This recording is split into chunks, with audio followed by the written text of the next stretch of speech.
Hello founders, কেমন আছেন সবাই? আশা করি ভালো আছেন। ফাউন্ডার্স, আজকে আমি গতকালকে একটা আমি পোস্ট দেখেছিলাম, যেখানে ক্রিস জনসন একটা পোস্ট করেছিল। ক্রিস জনসনের পোস্টার দিয়ে কেউ মিসগাইড করে ভুলভাল পোস্ট করে যাচ্ছে ফেসবুক সোশ্যাল মিডিয়ার মাধ্যমে, আর সেটা দেখে লোক উৎসাহিত হচ্ছে, এতটা উৎসাহিত হয়ে বিভিন্ন রকম কমেন্ট চলছে। ফ্রেন্ডস, আমি বলে রাখি যে অ্যাশ মুভারে যতক্ষণ আপনার কাছে এসে লাইভ বা ইকোসিস্টেমে বা ভেক্টরিতে এসে যতক্ষণ না কোনো পপ আপ দিচ্ছে, ততক্ষণ কোনো নিউজ ভ্যালিডেশন নেই। এই মাসে আসার কথা আছে, এই মাসে আর বাকি আছে মাত্র 2 দিন। 2 দিনে কী হবে কেউ জানে না। আজকে 26, 27, 28, 3 দিন, আজকে নিয়ে 3 দিন বাকি আছে। 3 দিনের মধ্যে কোনো নিউজ আসতে পারে আবার না আসতে পারে। তো যদি না আসে তাহলে বলবেন যে আপনি তো বলেছিলেন যে এই মাসে আসবে।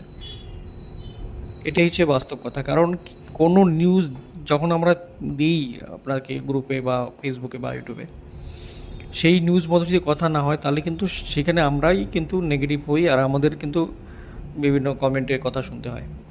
এর জন্য আমি যখন কোনো মিটিং হয় বা যখন কোনো আপডেট আসে তখনই আমি ভিডিও বানাই, তাছাড়া ভিডিও বানাই না।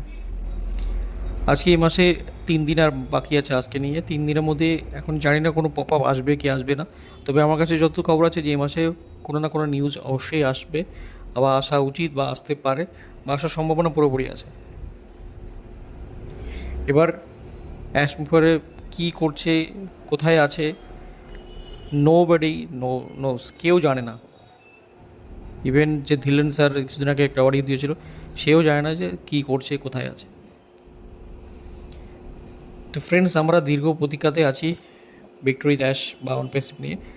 অনপেসিভে যেই ঘটনা হয়েছিল এসএসসি কেস, সেই কেস মিটে যাওয়ার পর $33 মিলিয়ন ফাইন দেওয়ার পর কেস তো মিটে যায়, বাট এটাও শর্ত ছিল যে 2028-এর আগে আপনি অনপেসিভ নাম ব্যবহার করতে পারবেন না। সেই জন্য স্যার ভিক্টোরি ড্যাশকে নিয়ে আসলো তড়িঘড়ি।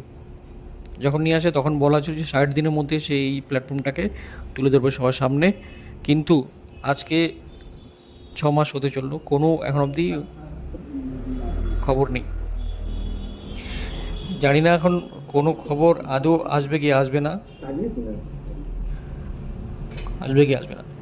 তো আমরা প্রত্যেকেই এখন আমি একটা দীর্ঘ প্রতীক্ষাতে আছি যে কি হবে, কি হচ্ছে।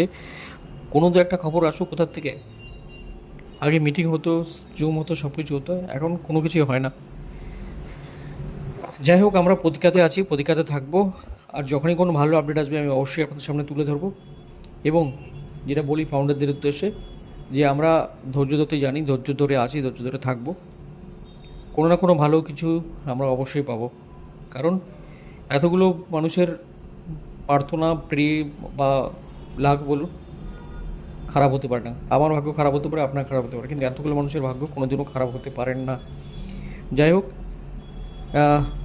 দেখি আজকে 3 দিন আর এই মাসে বাকি রয়েছে। এই 3 দিনের মধ্যে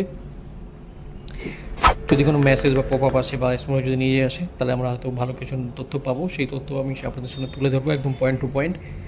আর যেইগুলো সোশ্যাল মিডিয়াতে ঘুরে বেড়াচ্ছে বিভিন্ন রকম পপ আপ মেসেজ, সেগুলো কিন্তু কোনোটাই ভ্যালিডেশন নেই, কোনোটারই বাস্তবতা নেই, আমার যতদূর নলেজ আছে। তো অযথা ওইসব মেসেজ দেখে আপনি বলবেন যে এই তো হয়ে যাচ্ছে, এই তো হবে, এই আসবে, আমার মনে হয় কোনো ইসে নেই। তো রিয়াল যেটা সঠিক তথ্য, আপনি সবসময় ইকোসিস্টেমে চোখ রাখুন আর ভিক্টোরি ড্যাশে চোখ রাখুন, সেখানে আপনি রিয়াল তথ্য পাবেন। যখনই আসবে আমি অবশ্যই আপনাদের সামনে শেয়ার করবো। Thank you so much. যারা ফেসবুকে আছেন পেজকে ফলো করে রাখবেন, আর যারা ইউটিউবে আছেন তারা চ্যানেলকে সাবস্ক্রাইব করে নেবেন। Thank you so much.